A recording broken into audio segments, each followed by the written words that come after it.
And getting a look at some of the other top free agents, according to our article that you can check out over on CBSSports.com. Judge is followed by pitcher Jacob deGrom. Then we have Carlos Correa, Trea Turner, and Xander Bogaerts rounding out the top five. And let's welcome in our MLB insider and former MLB exec of the year, Jim Bowden, to talk about where some of these guys could land. Now, Jim, starting off with the big one, Judge. I mean, we've done multiple segments on HQ just about the show that he has put on this season, breaking Roger Maris's single-season home run record for the AL, threatening the Triple Crown. We know that he turned down the Yankees extension offer in the spring that was over $200 million. Do you think the Yankees can give Judge the contract that he wants? Jim, what is your best fit for Aaron Judge?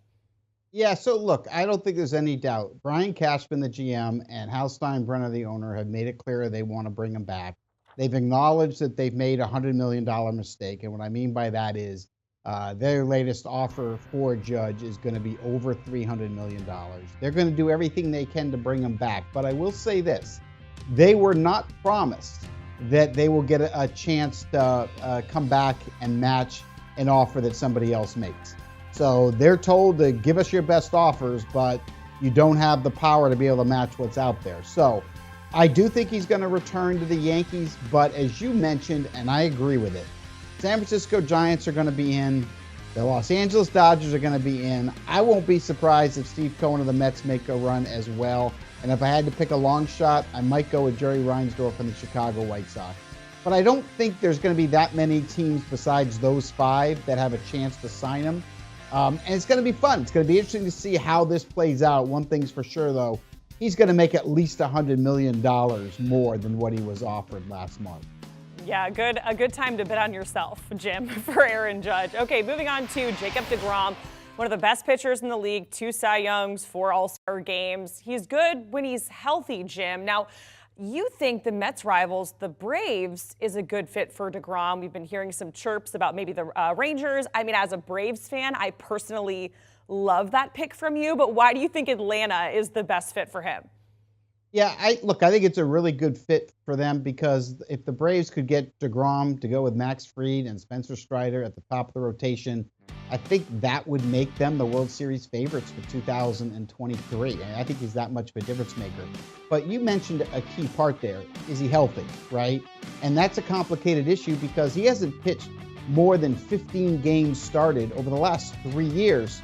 So the question is, what are his offers going to be? Now, if I was out there making an offer, I would offer him 2 years at $90 million and give him an opt-out after year 1 so he can go back on the market. That would give him an AAV of $45 million, which is more than what Max Scherzer makes. But I would be scared to give him a long-term deal. Now, that being said, let me circle back to what you mentioned about the Texas Rangers. Texas Rangers have a new GM in Chris Young, and he has a close relationship with Jacob deGrom. Chris Young might be the one GM willing to give him a 5 or 6 year deal in the $40 million range. And if that's the case, it's going to be hard for Jacob deGrom not to turn down that kind of offer. So I think this is going to be fascinating. Could he return to the Mets? Absolutely. Could he go to the rival Braves? For sure.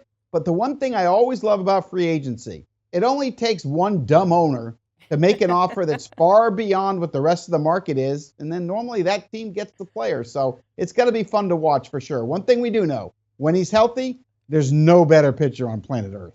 And speaking of amazing pitchers, next up, none other, Justin Verlander declined his player option, becomes a free agent. The old deal was going to pay him $25 million next year, of course, in line for a big free agency deal. A great season, probably his 3rd Cy Young, wins the World Series with the Astros. But, I mean, Jim, he's about to be 40, so a long-term deal, not really in the conversation. Where do you think he lands? I do think a long-term deal is in the conversation. Oh, okay. I think he's going to get 3 years at like $135 million. Look, he had the Tommy John surgery. He's completely healthy. He's going to win the Cy Young, as you mentioned. He's the only starting pitcher last year that had an ERA under 1.8. I think he's going to get 3 years from somebody. I do. I don't think the age is going to scare people off. I think he's going to age extremely well because he came back so well from Tommy John. I do think the Astros will make an offer of 3 years. And I'm not going to be surprised, depending upon how the marketplace goes for other big market teams. But I can see the Dodgers, the Yankees, the Braves, if they don't get deGrom, the New York Mets if deGrom leaves. I see a lot of big market contending teams that'll make a play here, but I'm being told that his wife, Kate Upton, is really happy in Houston and would like him to stay and go back there and try to win back-to-back World Series. So I think he's going to remain in Houston, but I do think he's going to get a 3-year deal. All righty, and shortstop Carlos Correa signed a 3-year, $105 million deal with the Twins last offseason, had the option to opt out, obviously taking that option. Who do you think is the best fit for him, Jim?